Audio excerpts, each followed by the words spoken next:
Okay, so the idea, I'm Esteve Trias. I've been working on advanced therapy from the first unit founded in Catalonia in 2010, linked to the hospital clinic. And after that, I've been linked to other initiatives in the blood and tissue bank, designing the clean rooms of St. Joan de Déu, and mainly, and I think that's the issue of this presentation, trying to influence in the European Union, in the European Commission, as well as in the European Parliament in the upcoming regulations, just trying to having a focus on how the regulation could be a tool to facilitate the access to the patients to those therapies instead of a nightmare that as it used to be. No, Aneta introduced something that it was important. No, that is how Europe has this problem of fragmentation of the regulations. No, that you need to knock in different doors depending on what you are needing to do. Some of them at national level, others at the European level.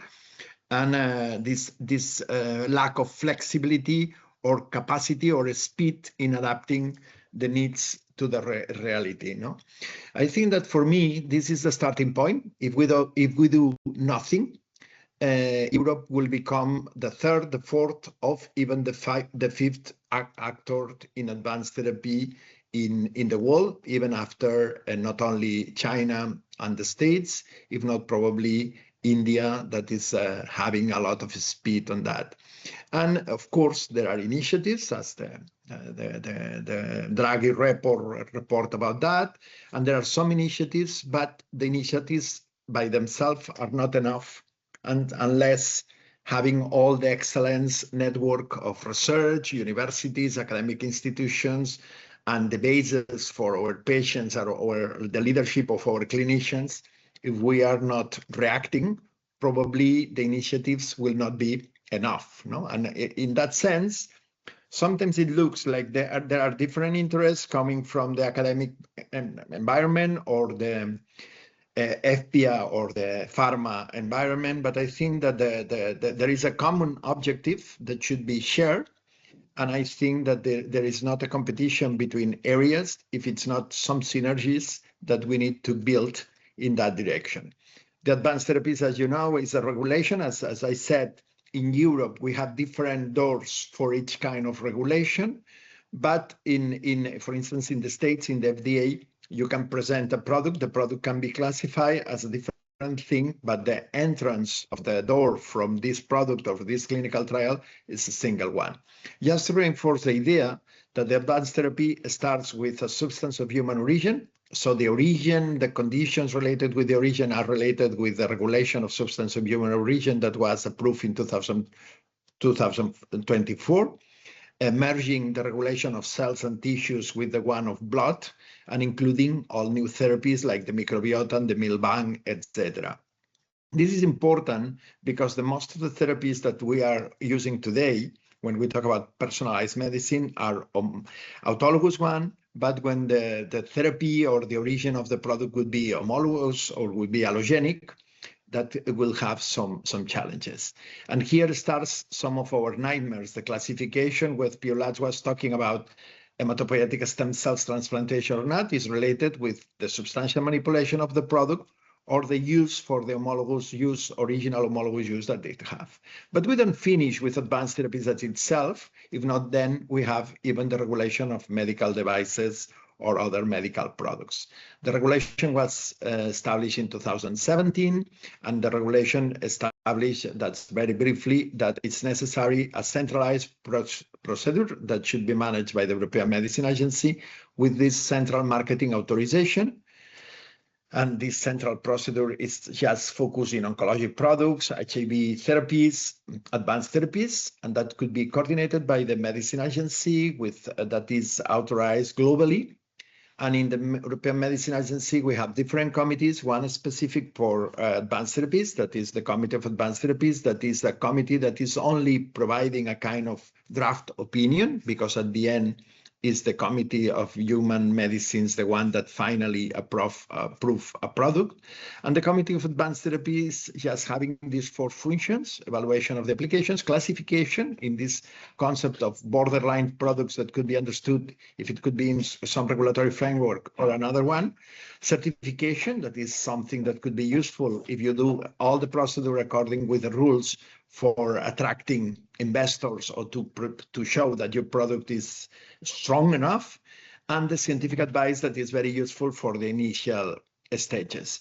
But for instance, this is a good example of a committee. I've been member of this committee during 4 years as representatives of the professionals, but there are committees that becomes very inflexible, and instead of being a facilitator or the development of the therapies, sometimes become a kind of a stopper on that, no? And that's the reason, because with the new regulation and also with the regulation of substance of human origin and with the new pharmaca packages, it is still on the table, the discussion of withdraw the Committee of Advanced Therapy and include them after the expertise of those years in the Committee of Biologics, making it more easier and flexible, and also understanding that the areas of knowledge that we need to evaluate a therapy or a new product are quite large, no? That at the end, what the European Medicines Agency needs is a kind of a larger expertise advisors, more than a specific close committees that produce this kind of side effect of blocking, no? But what is coming in our policy architecture that previous presentations, that I think that is the key issue of this presentation for discuss. For one side, we have the new pharma regulation and the new pharma directive, the pharma, what we call pharma package, that introduce and develop 4 concepts that could be very interesting, and I would like to use them for discussion. One is the hospital exemption, that it has been like this bypass to the centralized marketing authorization, that because it depends on a national basis, and means that you can obtain this authorization under the basis of a minimum proof of efficacy. And that means that with a clinical trial stage 2B or 2 or 2B, you can obtain this authorization. It is important to reinforce what happens in Europe when we talk about hospital exemption. In the hospital exemption, it was a global study at European level. What it was clear, it was that it is a lack of harmonization, and it is a lack of transparency. So hospital exemption in the new pharma packages requires this effort for harmonization and this effort for transparency of what's happening in each member state. The problem is that when we at Spain talk about hospital exemption, as Nuria explained with the Royal Decree of 2014, hospital exemption is an authorization. So it means that the product here can be authorized by hospital exemption or by centralized marketing authorization. In other countries, hospital exemption is an authorization just for a single patient under the basis what we understood in Spain as a compassionate use. A compassionate use for us is some patient that needs a treatment, other alternatives, and it's authorized under those bases, but without all the requirements of hospital exemption. Hospital exemption, without entering in repeating, has 3 criteria. It should be obtained this authorization after the results of clinical trials.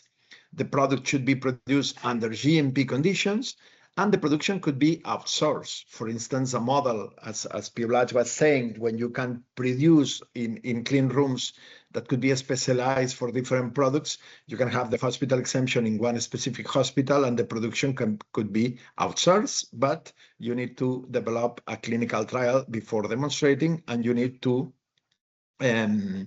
perform the production under GMP conditions.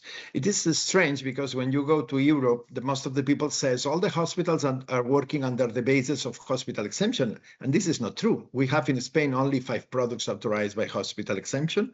The others are clinical trials that are running, and when the clinical trials were capable to demonstrate something, we will see if the product is presented for authorization and hospital exemption or not. What is important here is to have clear the pathway of your product, where do you want to locate? And the other thing that I think that's important when we talk about hospital exemption is that hospital exemption could be like a kind of previous stage or bridge to reach finally a centralized authorization. This is hospital exemption that we have. This we consider that is a useful tool, but it's not the only tool, and it's a tool with a lot of limitations that cannot reach other areas. And I like to reinforce that it's not a tool to compete with private initiatives or with the pharma companies or whatever. It's an alternative tool, very specific for some products, and in any case, something that could be an initial stage. The other point that also José María Piulats was mentioning is the difficulties in the pharma packaging of authorization of the centralized production. I think that in our model, it is important that when we have a product, we can produce this product in different locations. If we talk about personalized medicine, probably close to the patients in these different venues or facilities or whatever. And according with the current regulation, the centralized production is quite expensive and challenging, no? Because the requirements to demonstrate equivalency and comparability of the different sites that are producing the same product are not being written in a quite flexible way in the regulation. And I think that is something that is a challenge that we need to work all together, important for all the sectors. The third point is the technological platforms. The technological platforms is nothing new. It was something that was clearly regulated in the regulation. For instance, I can use an example of the platforms for RNA for vaccines, no? And it was clear that if it's a common part when you develop your new vaccine, you need to present that in your regulatory agency as a kind of master file in order that the regulatory agency accept that this part is pre-authorized. In the technological platforms that we need to deploy once it's written in the directive, there is a strong opportunity to develop what we call open technological platforms. It means develop common platforms of the products before competition. It means before patents and intellectual property protection, that says that each time that we develop a new lentivirus, a new CAR-T, or any new product that has the basis of the production are the same, as much as you develop the product following some kind of a specific authorized production, that could be the concept of this master file or technological platform, the product can be using this knowledge of your previous product. The technological platform, when we discuss with the European Commission, can provide a kind of triangle of benefits, no? Can reduce significantly the cost of producing a new therapy, can speed the procedure because there is a pre-authorization of the previous procedure before reaching the specificities of the competitive part. And the third one is that at the end, if we are thinking about investors or attracting capital, these two elements reduce the risk associated with investing in a therapy, because this therapy can be proof if it's working or not easily and faster. And then that open technological platform can be a key element for developing. It's not easy. Today, if we develop a new CAR-T and we develop a lentivirus, as much as your lentivirus is having only the differences on the construct, the regulatory agencies are very close and are asking to you for 3 badges, demonstration of equivalence, etc., when most of the cases are not adding more value. The fourth element are the sandboxes. The sandboxes is an element that is very interesting, introduced in the regulation, that allow us to work and to test new approaches on the regulation, etc. No? We were fighting in the European Commission saying that the regulation for advanced therapy was not flexible enough, was not adapted to the needs, and it was very difficult to demonstrate something out of the closed regulation. And the sandboxes that are quite well described open a clear opportunity on that. This is the main 4 elements for me identified that affects on the advanced therapies on the pharma package. But then there are two other elements. One is the action plan that is promoted by the socialist group in the European Parliament on rare diseases. That is not really a regulation because it's an action plan that reinforces some of those elements when we talk about rare diseases. Quite interesting, still under discussion between the Socialist Party and the Popular Party. The Popular Party position at the beginning was that it was not clearly necessary because the pharma package allowed to have this specificity. But it's true that when we talk about patients and clinicians, etc., having a specificity on rare diseases can be helpful, even when the politicians understand that. And the third one is the Biotech Act that has been clearly presented by Aneta, and I don't want to repeat the needs of the Biotech Act, just trying to promote these innovations, to shorten the time, to promote better funding from the small and medium enterprises, looking for this consistency and taking profit of this new regulatory environment. And this Biotech Act could be a key element for my first slide, no? To keep Europe still in the competing three leaders in the world for the developing of advanced therapy. Just to finish with three examples, no? We have first China. No? We have been talking about China. What's happening in China? No? We can start by the end, and we can say that China is very flexible in the regulatory. It's adapting continuously the regulation to the needs related with new therapies.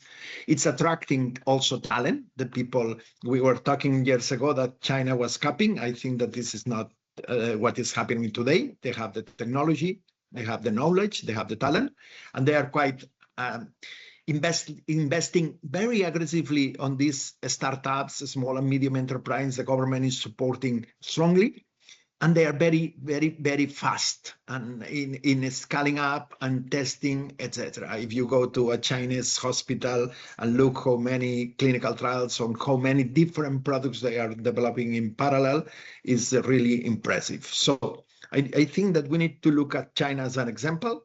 We need to try to learn about how they adapt some things, and having to count that today, more in 2024, China represents more than 23% of the new innovation and candidates in development globally. That is huge, and is if you compare with precedent years, is a fantastic increasing. This is China, that I think that is something that we need to look for. But there are other examples. No, we have in a more moderate activity. We have, for instance, the States and Japan. Japan was, and I didn't write Japan here, but let me talk briefly about Japan. Japan adapted the advanced therapy regulatory framework in a quite flexible system that allows to obtain a kind of conditional authorization that could be faster. This conditional authorization, that means that you can be authorized prior finalizing all the criteria of the clinical trials, has a pro and a contra. No, it's like a kind of more flexibility system similar to our hospital exemption. The disadvantage is that when we are looking for investment of large companies, the companies are willing not to have any risk, and the concept of conditional authorization are not their preferred concept. That's Japan. For the FDA, I think that the FDA is deploying a lot of tools on the table just to facilitate with the fast tracks, with the proper evaluation, with a single evaluation, if it's discussion between different regulatory frameworks, that in Europe we are start discussing to create collaborative committees between substance of human origin, advanced therapy, medical devices to work all together. In the FDA, that's the nature of the FDA. All those committees are together, and the FDA has doing well, and we have the experience of some small and medium enterprises, European even, that when they need to start the clinical trials, they decide to go to the FDA because the scientific advice and the support and the fast track was much easier than here. And the last example, and I like to place this one because it's a closer one, it's close to us, is what happens in the UK when UK leave because of the Brexit, the European Union. No? I think that the people working in those areas was not happy with the Brexit, But at the end, they take profit of what we were discussing in the European Medicine Agency of the reforms and the things that should be adapted or changed. And they did slowly some changes to make it easier the development of some advanced therapies. For instance, I place an example that I like very much. That is when they wanted to use an advanced therapy in an early stage. You know that for a pharma company, this is a big challenge because it's very expensive, because we need to compare with therapy with the gold standard, with the previous gold standard of this earlier stage. And that means that you need to afford a large number of patients and pay the treatments, not only of your therapy, not of the previous therapy. For instance, in UK, they allow that you can do these comparison studies against the data of the retrospective data of the historical patients treated with these gold standard therapies. This kind of examples means flexibility and speed adaptation to the real framework that the advanced therapies are placing in our areas. And just to finish, as a kind of conclusions, what we are the priority actions that we need to work on, no? I think that we need to work on network. I think that as Jose Maria also mentioned in the slides, no, I think that the only way that we can go ahead with advanced therapies globally in Europe is to work in networking, even in the academic for sure, but even in the private public sectors. We need to be capable to build a system more flexible, more trustable, to work all together. Otherwise, the development could be anecdotic, no? And the network and the use of this potential value of these open technological platforms requires this kind of collaboration. There is another challenge, that is the deployment of this hospital exemption, understanding that the systems cannot be so different like it used to be in the past between countries, even being in Spain, where we can use that our model is the model that Europe is trying to promote. As much as hospital exemptions will be something fragmented and without a kind of harmonization and without this need or this lack of transparency, the deployment that the new pharma package promote could be one of the challenges that we have on it. And also understanding hospital exemption as this bridge or this initial stage for a final marketing authorization when necessary. And I like there are, when we talk about advanced therapies, there are two words that I love to use always. That is, one is generosity, that is more related with this network and this collaboration and working together, and the open platforms are examples of someone adding some knowledge for the common benefit. And the second word is flexibility. No, this flexibility and the focus on the new regulations can be very useful, and the sandboxes could be an opportunity. But we need to use very well the tool and the opportunities that the sandboxes are using, and instead of use the sandboxes for individual initiatives, using the sandboxes to really transform the system. And the fourth one, of course, and I think that FPA presented very well, is to not to lose the opportunity of the Biotech Act and the funding that is behind the Biotech Act to promote and to ensure that we have resources for this transformation. And I think that this is the discussions that I wanted to place on the table, understanding that I overlap with some of the previous speakers that speak some things better than me. Thank you so much.